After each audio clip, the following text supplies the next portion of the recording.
Sri Lanka is a beautiful island in the Indian Ocean off the southern tip of India and is a captivating destination for tourists from all over the world and Buddhist pilgrims. Having emerged from more than 25 years of civil war in 2009, Sri Lanka has the feel of a modern nation trying to make up for lost time. However, the rise of Buddhist nationalism is making life extremely difficult for evangelical Christians living in rural areas. About 70% of Sri Lankans are Buddhist, compared to approximately 8% who are Christians of all denominations. Wendy, in 1987, the National Christian Evangelical Alliance of Sri Lanka began documenting the cases of violent persecution against evangelicals. Now, those numbers really spiked in 2003 and 2004. But in the aftermath of the 2004 tsunami that ravaged this nation, those numbers dropped dramatically. But it's not the only reason why.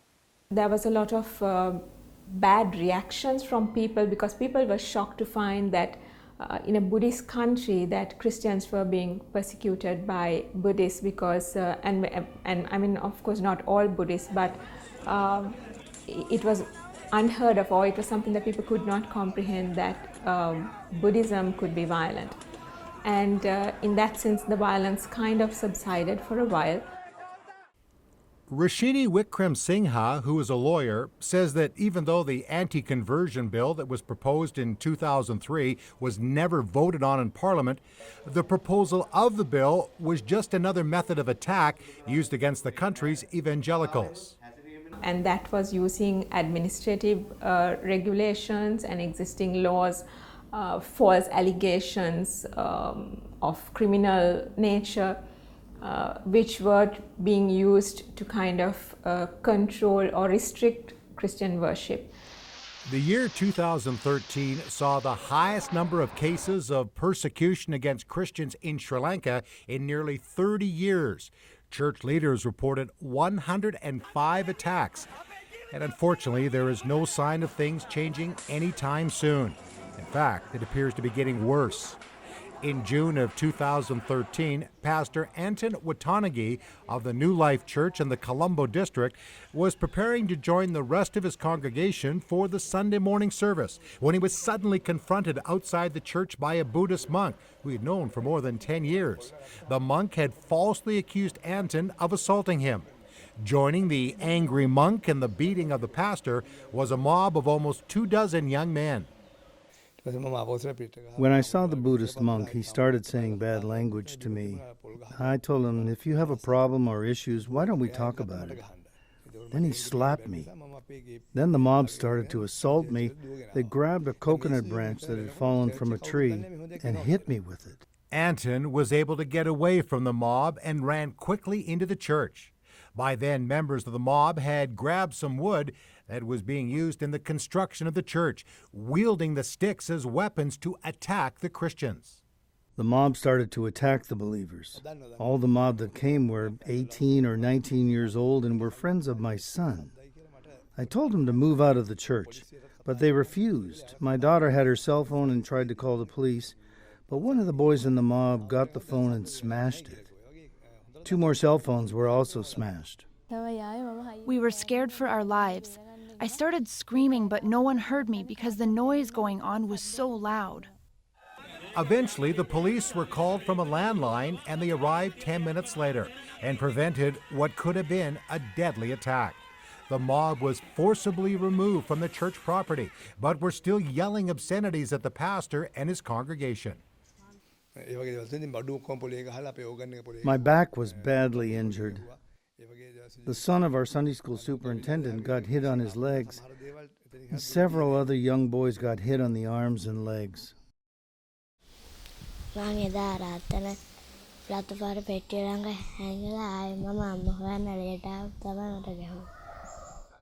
Pastor Anton says the attack on him and his church is a problem facing the followers of Christ all over the country.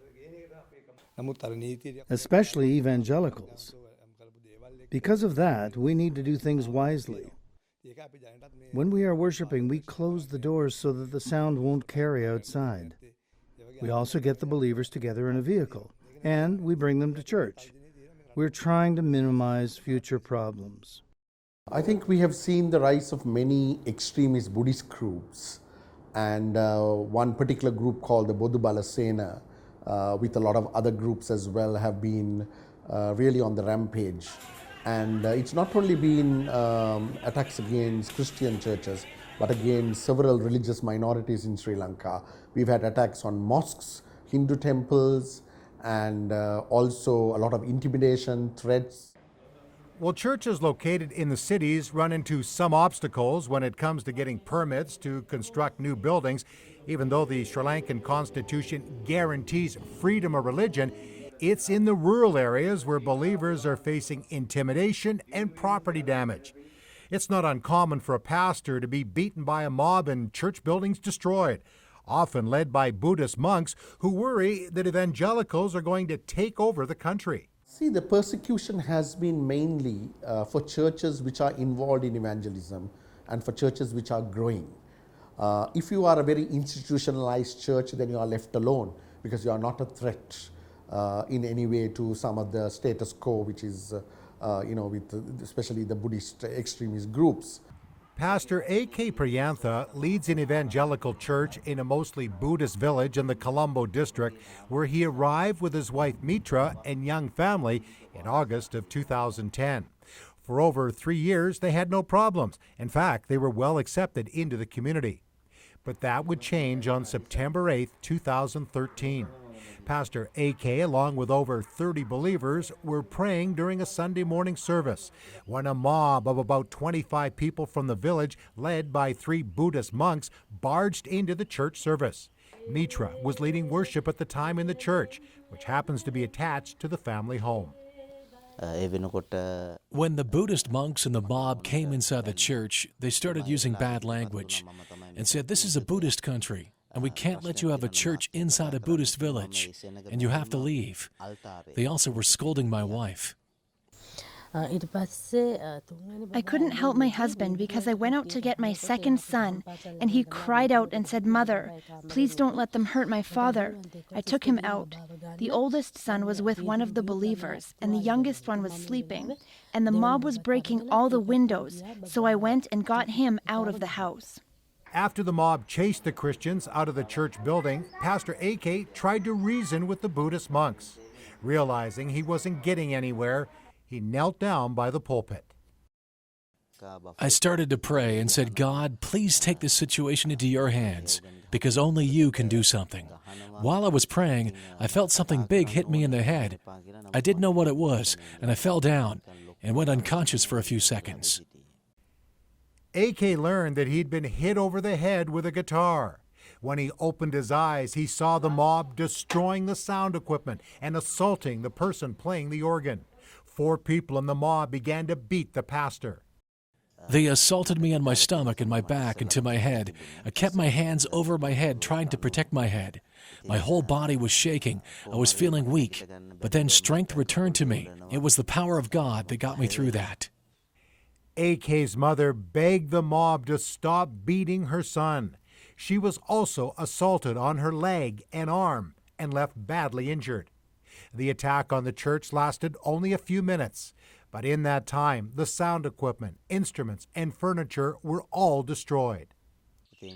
Before they left, they told me, "If you continue to do this ministry, we will definitely burn down your church." Police arrived about 20 minutes after the mob attack and took down statements. The first question the police asked was, "Do we convert Buddhists into Christians forcefully?" They asked the believers who had been Buddhists to put up their hands. Some of the believers said they had been Buddhists and came to know their Lord with their own conscience. Some, because of fear, said they were born Christians. After the police left and 5 hours had passed since the attack, A.K. was finally taken to the hospital. But even there, he didn't receive proper treatment. He had to stay in the admitting area because if he had been admitted, the Buddhist monk behind the attack would have to be arrested.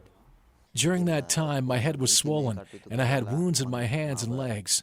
After the police left, the believers took me to the hospital. I have very severe back pain, and I get headaches on and off. The only thing I can do is to pray about it. My mother has a very bad knee because of the assault. Even though AK and the others at the church could identify those who attacked them, there were no arrests. For the next 3 months, threats and protests were made against the church. AK, who found himself slipping into depression, was also accused of operating the church illegally. The Buddhist monks were determined to carry out their threat to set the church on fire. For 3 months, we couldn't sleep because we were afraid something was going to happen to us. We were scared for our lives. In December of 2013, at 1:30 in the morning, we were sleeping. My wife got up to feed the baby, and she saw smoke coming through the window. It was raining in the night and I had to feed the baby. It was a noisy night. I got up and looked into the church and all I saw was an orange fireball. I woke up my husband and I couldn't say anything. I was in shock. My husband got up. The only thing we thought was that our lives were going to end. For a moment, I thought I was dreaming. It took about 5 minutes to get the children out of the house because they were sleeping. We put them in another room. The church had been burned. The sound system, the organ, the entrance door, and the church sign were all burned. Again, another police investigation produced no arrests. But it could have been a lot worse in terms of loss of life and damage. But thankfully, the building was wet because it had been raining. Well, Pastor AK plans on staying. He and his family have been traumatized by these attacks. I will not leave because I have committed myself, my wife, and children to the Lord. I pray for protection, but we're scared for our lives, not knowing what will happen next. The believers in my family have suffered trauma, but I will not give up, even though they assaulted me and burned the church. If I do that, they will get good morale and attack other pastors.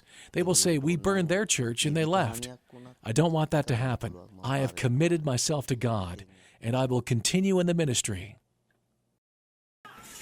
Even when those committing these acts of violence are identified, they often don't face the consequences for their actions. Sometimes when there have been attacks on churches and the perpetrators are identified but arrests are not made, or sometimes when arrests are made, the police comes under pressure to release the suspects. So in that sense, there is a lack of justice being meted out to those who have been affected by such actions of violence. The Voice of the Martyrs Canada partner, the National Christian Evangelical Alliance of Sri Lanka, is providing Pastor AK and his family assistance after the burning of his home and the attached church building. John Gay Runjan leads a church in central Sri Lanka. The Assemblies of God pastor came here in 2008 to start a church and has faced constant opposition, mob attacks, protests from Buddhist monks and villagers, and harassment from government officials. Yet John Gay and his wife Pathma are determined to continue the ministry that God has called them to, no matter what. When I was ministering in northern Sri Lanka, in 2000, I was brutally attacked and assaulted. I was so injured I couldn't sit, stand, or lie down. I've gone through so much, but I know this wasn't in vain. My service here will not stop. I will continue to do it for the glory of God. John Gay and Pathma have had to endure much since moving their family to this Buddhist village. Trouble would soon come as a result of their ministry. When I came to this village, I rented a house and started doing my ministry. In 2009, government officials came to my house and told me I was doing an illegal thing and couldn't do my ministry in this area. You have to leave this village or stop what you are doing. I told them I'm giving advice and looking after the Christians in the area, and I wasn't doing anything wrong. A short time later, government officials, with the support of the village monk and the local community, forced the family to move from their rented house. So we went to another place. During that time, a lot of sick people got healed, and there were a lot of miracles that took place in this area. A man who was in prison 105 times came to know the Lord, and a big change happened in the village, but it also caused a lot of tension. The family would be forced to move a total of 3 times, but the ministry has continued. And as a result of Buddhists coming to Christ, the false allegations and persecution intensified. This village was 100% Buddhist, and many Buddhists were coming to know the Lord. I was accused of giving people 5,000 rupees to come to church, and if they came to the Lord, they were getting 75,000 rupees each. These allegations made their way throughout the village. This is the reason these problems came. Buddhists were coming to know the Lord. In October of 2012, 4 Buddhist monks and a mob showed up during the Sunday morning service and threatened John Gay and Pathma. They told me to stop having the services and said we were healing people, and that is a false thing. They used bad language to my wife and children and took photographs of the children. Not long after that, John Gay and his family, that now included 6 children, including one that was adopted and a niece and nephew who have special needs, were evicted yet again from their rented home. They finally found another place to live, but again trouble came on the evening of April 2nd, 2013. The rocks were thrown at the house from 10:30 to 11:30 non-stop. The roof started to come down. Along with the 6 children, we were under a table and very afraid for our lives, and afraid we would get hit with the stones. One of the believers saw the Buddhist monk at 7:30 that evening going to the houses of the villagers. The Buddhist monk formed this attack at our house. The police took a report of the incident, but no action was taken against those responsible for the attack. With no one willing to rent them a place to live, the Assemblies of God purchased some land for them to build a house. But there was a problem. They had no money. This land was purchased in 2011, but we didn't have the means to build. During this time, the children were in examinations at school, and we were going through a traumatic time. We had to leave the house where we were at. So we traveled long distances to get bricks to build the house and foundation. Also, the believers came together and made bricks to build the house. But when we started to build, a government official came and said I was building a church, and I had to stop building. The family also got some financial help from the Evangelical Alliance of Sri Lanka to build a house. Prior to moving into the new home, John Gay was conducting services at the house of one of the people from his congregation when they were attacked. 4 Buddhist monks and a mob of about 20 people came and started using bad language and scolding me, and said I had more than one woman in my life, and I'm doing bad things for my children and not leading a good life. 2 believers were assaulted by this mob, a boy and a lady. During that time, the police had also come and took me away. I was thinking I was going to be assaulted as well. In February of 2014, John Gay was informed that a protest was being organized against his church, so he called his fellow believers to a week of prayer and fasting. The police said the protest would be happening and sent 2 officers to us. The protesters handed out flyers against the church and against me. They were shouting all kinds of phrases from the road. That road goes to our church. Then they went back to town. There was no violence. This happened during the day when a fair was going on, where people come and buy goods. They did it then so many people would work against me and the church. We heard that 15 Buddhist monks had planned to pelt our house with stones, but they didn't. We felt that was God's hand of protection. The persecution and opposition has actually led to greater unity in the church. There is a determination and a togetherness in the congregation and with other believers and pastors in the area. We pray with them and talk to them and encourage them. John Gay and Pathma constantly pray for God's protection for their children, knowing very well the potential danger they're in because of their ministry. Many times, when the children go to school, we always think about them and what problems they might go through at school and on their way to school. But my husband and I have put these things in God's hands. We pray every day that they won't face problems at school with teachers. We've completely given our lives to Jesus, and God will look after them. When our team visited this family, the house had no electricity and no water. So VOM Canada helped to get electricity to the home.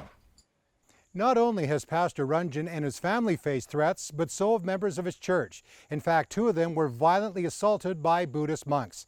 In spite of the opposition, Ranjan says he's not going anywhere. In fact, he's in the midst of planting dozens of churches in the region and raising up young church leaders. Of the 6 students I have chosen, all 6 have a big heart for the ministry. 2 are in Bible school. 2 I have sent to the east part of the country to be trained under another pastor to take on the ministry. 1 who is a lady who wants to start a shop. There are no shops there, and she will sell goods and give out the gospel. VOM Canada partner, the National Christian Evangelical Alliance of Sri Lanka, has for many years and in various ways helped persecuted Christians on the island nation. Helping to reconstruct churches which are destroyed by violence, with emergency assistance for pastors or Christians who are injured in attacks or who lose their homes, their clothes, providing them with food, with clothing, with medical aid, also providing legal aid when churches don't have any way of seeking justice and going before the courts because they cannot afford it. Another project that VOM Canada is involved with is the annual Kids Camp. And this is bringing together children of persecuted pastors and Christians and those serving in difficult circumstances for a time of encouragement. This is an annual thing that we do, and we have anything from 80 to 100 to 120 kids coming for each camp. And I can tell you that most of them have faced some sort of discrimination or persecution. Some have actually witnessed their churches or their homes being attacked or their parents being beaten up. But I think the call for the church in this country is to be faithful and steadfast even in the midst of persecution. And I think that call the church in this country has been obedient to. And so what I foresee in the future is that the church would continue amidst all the suffering and persecution, and that they would be faithful to the call of God in their life, and they would continue to minister and be faithful to the mandate which the gospel demands from them. We are committed to the ministry here, but a lot of people have told us to leave, even our senior pastors. But we don't want to go because God has kept us here. Those people want to break down the ministry. It was not God's plan for our lives to finish that day. We are willing to sacrifice our lives and stay here and continue this ministry. In Colombo, Sri Lanka, I'm Greg Musselman for Christian World News.